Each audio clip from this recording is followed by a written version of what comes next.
من أشهر الروايات الخيالية في التاريخ قصة اسمها ألف ليلة وليلة. بالحقيقة أنت لو دورت ورا القصة دي هتلاقي إن اللي كتبها أكتر من كاتب من كذا دولة مختلفة ابتداء من القرن التاسع، لكن دايما الإطار الأساسي للقصة كان بيبقى ثابت. شهرزاد بتحكي كل يوم قصة جديدة للملك، والحقيقة في بعض الناس لما قرت القصة دي ودرستها لقيت إن القصص بتاعت ألف ليلة وليلة مش مجرد قصص، هي روايات كلها learning lessons. ومن ضمن الليسنز دي concept إحنا بنستخدمه دلوقتي في التيم developing sessions. بكل بساطة الكونسبت ده اسمه شهرزاد concept، أو اللي عملته شهرزاد مع شهريار عشان يغير رأيه من إنه يقتلها لإنه يعفو عنها. الكونسبت ده متكون من 5 خطوات المفروض لو طبقتهم على أي حد يساعدك كويس قوي في تغيير المايند سيت. أول حاجة، لو عايز تغير المايند سيت بتاع أي حد don't force your perspective، يعني ما تفرضش رأيك على اللي قدامك. شهرزاد ما قالتش لشهريار رأيها فيه، ما قالتلوش إن هو ظالم وعنصري ضد الستات ودموي،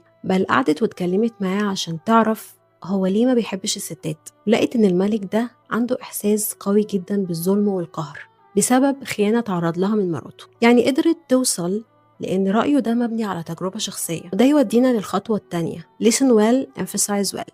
يعني لو عايز تغير المايند سيت بتاع أي حد لازم في الأول ما تتكلمش كتير، تسمع أكتر. كل ما هتسمع اللي قدامك أكتر هتفهمه أكتر. يعني شهرزاد هنا عرفت إن الستوري تيلينج ممكن تكون طريقة كويسة جدا تستخدمها مع الملك عشان توصل له كل الدروس والمسجات اللي عايزة توصلها له. تالت خطوة create doubts، يعني ولد شكوك في الرأي اللي قدامك.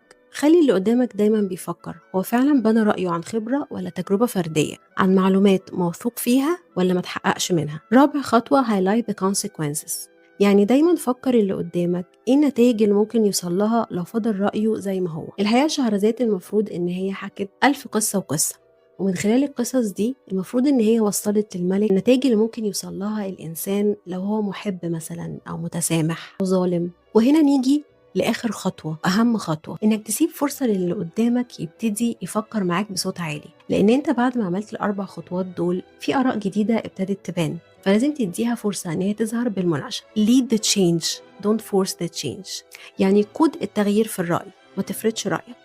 لو تلاحظ هنا انت ما بتقولش رأيك في ولا خطوة، كل اللي انت بتعمله انت بتشتغل على الرأي الغلط بتاع اللي قدامك. وده بالظبط اللي المفروض يحصل. المفروض ان انت توجه الشخص انه يوصل للرأي الصح بنفسه. الحقيقة ال5 خطوات دول لما بنطبقهم في التريننج سيشنز بيبقوا مفيدين جدا في تغيير المايند سيت بتاع الموظفين اتجاه وظيفته، لان كل ما الموظف فكر بطريقة احسن اتجاه وظيفته البرفورمانس بتاعه بيتحسن 180 درجة.